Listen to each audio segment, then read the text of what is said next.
Hello,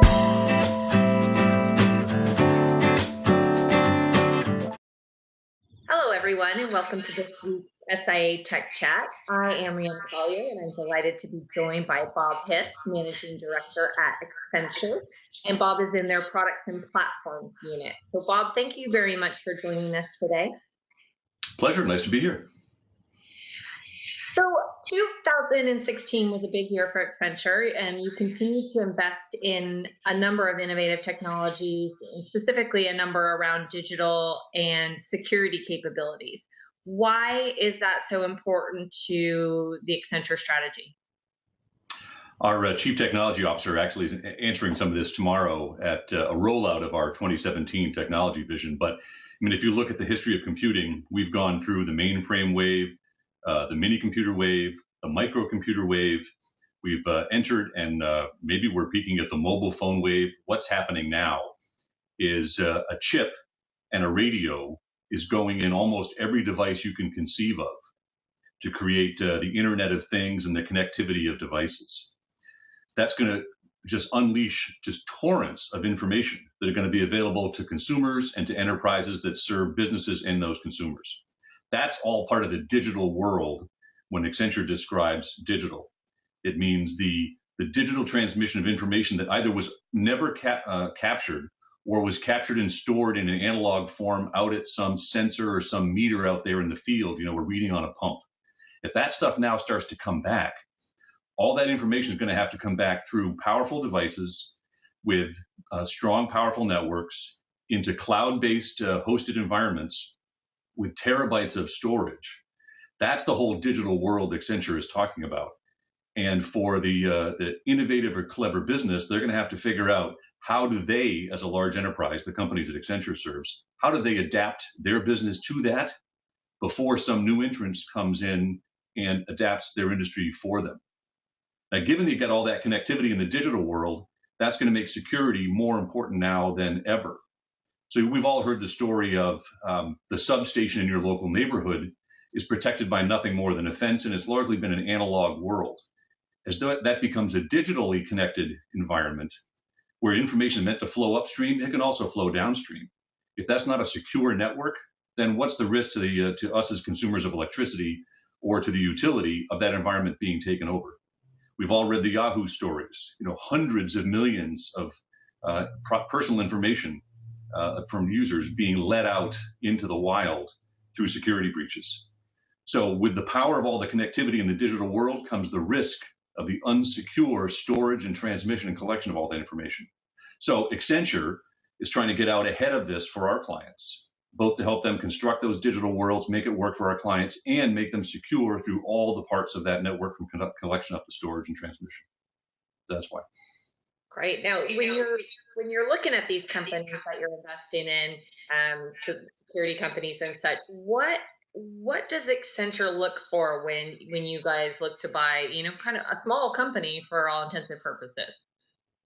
Well, we're looking to fill out a broad, let's call it a placemat of a solution for our clients. So I'm not a security expert as some of our people are, but the general picture is one, you've got to have protection. We've all got a firewall, right? So you've got to keep the bad guys out. So how do you have a robust solution for that?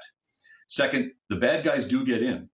So when they get in, how do you capture all the information about those potential breaches so something can be investigated? So that's second. How do you make sure you at least can be aware of what the breaches are and where they went? I mean, third, now you got to analyze who got in and what did they find out. So there's that whole investigative side. And then fourth, there's the remediation. Once you know that they did get in, you tried your best, they did get in, you found out where they get in, now how do you go fix it?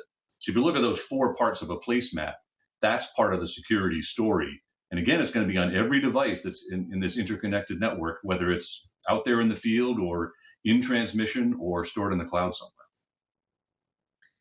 Wow. So you talked about the digital world and Accenture's version of digital. How do you help these companies that you invest in change and adapt to our rapidly evolving digital landscape that we live in? In our situation, we are serving the Global 2000, the largest public and private companies and state and federal governments in the world. So their problems are breadth, scale, and performance. So something that could work for us as a consumer may be wholly inadequate for the world's largest bank or airline or automotive company, technology company, whoever it happens to be. So our job is to help them understand what are the total risks that let's say in security, that they face, and bring together the whole power of our $35 billion firm to go get the best of our people to go help solve their problems, both those they have today and those that could potentially be coming around the corner. So it's all about scale. Now, we talked about security and the importance of security and security innovation in companies, up and coming companies. As you look at your recent and potential future investments, what technology segments excite you the most, and what do you think will have the most impact in the coming years? Sure. So a few. One, continued investment in security software products and platforms. Two, looking at artificial intelligence. So again, as that computing power gets more and more capable, then how can it go help advance the productivity of the employees that work for our Global 2000 clients? I think we've all read now that productivity on a global basis has largely kind of frozen. It helped us as consumers. Our mobile phones are better, our internets in the developed world are better, our computers are faster. But it hasn't helped the employees have more productivity, and that's not translating into higher wage growth. That's leading to some stagnation, the rise of populism and global political efforts.